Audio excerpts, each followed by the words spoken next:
I think it would take a few rounds. Really? But yeah. First of all, Jake is a lot bigger. Jake's a lot bigger. But what weight would they fight Well, at? I don't think Jake is getting anywhere lower than 205 pounds.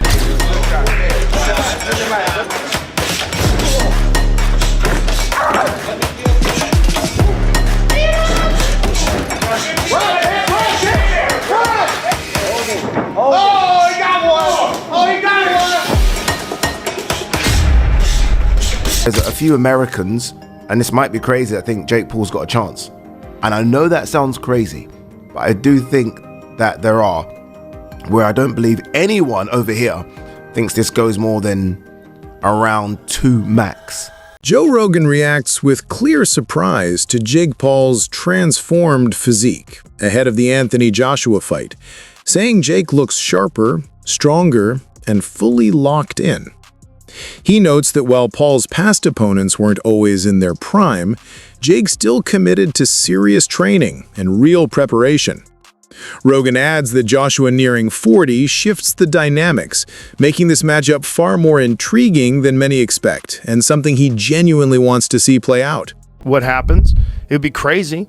I like a little freak show every now and then. As far as, like, would you like to see... I like Jake a Paul, lot of freak show. Like, if Jake Paul wants to fight for the title, I would like to see him beat top contenders in the light heavyweight division or whatever division he chooses to compete at, and then eventually fight for a title. Yeah. But are the fights even real? Like the Tyson fight? Like, I saw video breakdowns of Tyson not throwing punches. Jake Paul's latest physical transformation has sent shockwaves through the combat sports world.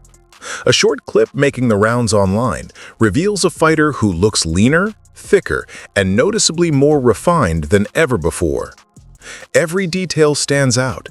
The posture, the sharpness of his movements, and the calm confidence in his presence all suggest a man locked in for the biggest test of his career. With Anthony Joshua looming, this version of Jake feels intentional, almost defiant. It reads like a direct response to critics who once dismissed him as a sideshow attraction. Fans are pointing out just how rapidly his physique has evolved, seeing it as proof that this camp is driven by discipline and purpose, not theatrics.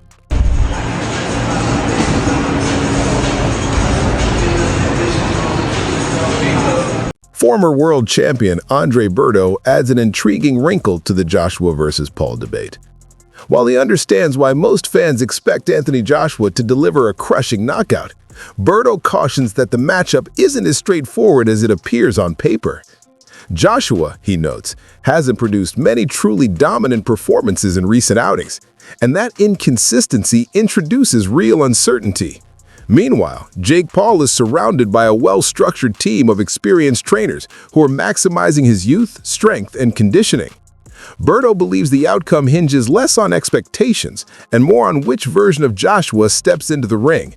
With Jake improving and staying disciplined, he sees genuine potential for the fight to swing either way. A lot of people think you our baby. Like, you one of the first ones, and he gonna always take care of Bert. But then Floyd was as massive as he was. So how you split? How you do that? No, I mean one thing with Al's always gonna, he got loyalty to, he got big loyalty to Floyd as well. Because they made so much money together.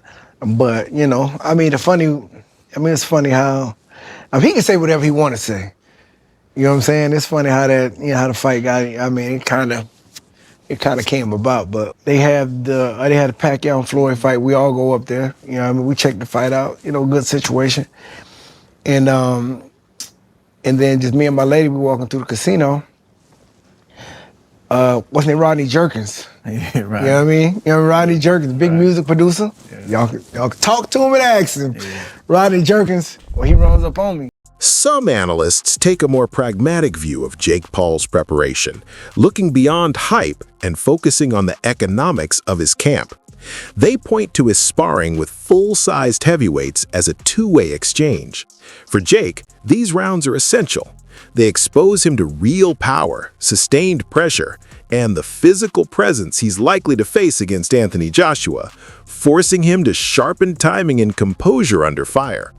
For the heavyweights, the incentive is equally clear. Training with a global name like Jake Paul brings paydays far beyond a standard camp. These sessions become both a proving ground and a financial opportunity, creating a rare setup where experience, exposure, and money all collide.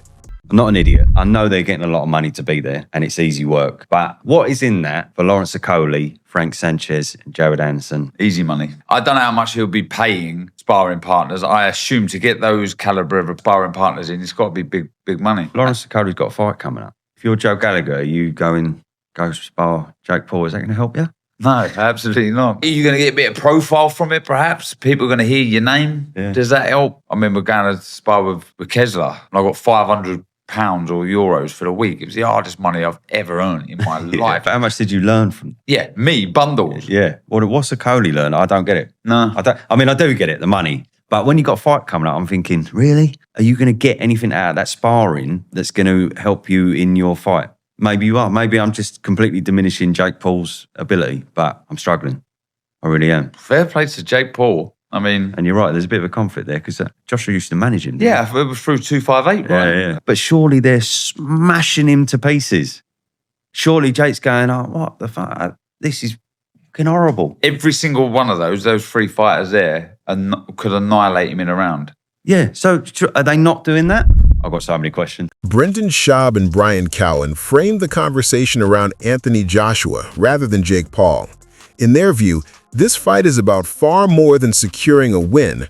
It's about defending the credibility of boxing itself. With the bout airing on a massive platform like Netflix, millions of casual viewers will be watching, many judging the sport by Joshua's performance alone.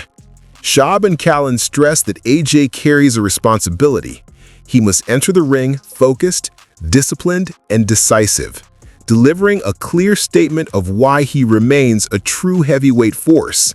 This, they argue, is no night for hesitation, doubt, or easing into the moment. Again, if mentally he's not like, all right, I got a job to do, I'm representing boxing, a lot of American fans don't know me, this will be the most watched thing on fucking Netflix ever for sports-wise, so I got to make a good, showing. Hopefully he has that approach. I assume he does. Because he did with Francis, he was like, nah, bitch, the train stops here. Yeah. And Tyson Fury's a little more of a character. Hey, wow, what are we going to do? Let's move around a little bit. I remember when he caught Klitschko with that uppercut, Anthony Joshua. And he got caught. He got set down. Klitschko, yes. And Klitschko is a big man. You're just dealing with literally a different ecosystem, man. But that's what makes it, that's why it's a brilliant move by Jake. Because his fan base is like, oh my God, Jake, it's David versus Goliath, literally. It's this YouTuber Disney kid. Look how far he's come. He's actually going to do it. What if he wins? So there's that demo of his. And then there's the rest of the world who go, and they're so off on this, but they go, we got to get Jake Paul out of boxing. I can't wait to see his head get knocked off by Anthony Joshua. And that's the majority, right? So those two worlds mix, and you get the most watched boxing match on Netflix ever. More so than Mike Tyson at fucking 77 in a fake sparring match. This, So if you're Jake, it's brilliant. Yeah, it is. Okay, so let's go through it. Let's say Jake gets knocked out 1 minute.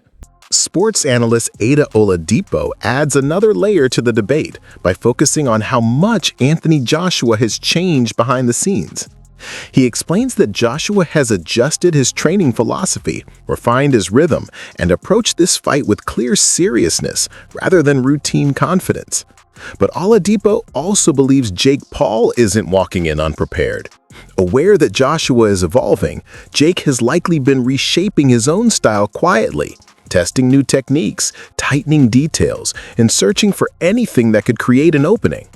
According to Oladipo, Jake understands this is the defining opportunity of his career, and with both fighters reinventing themselves, he believes Paul has a real chance to produce a moment that shocks the boxing world.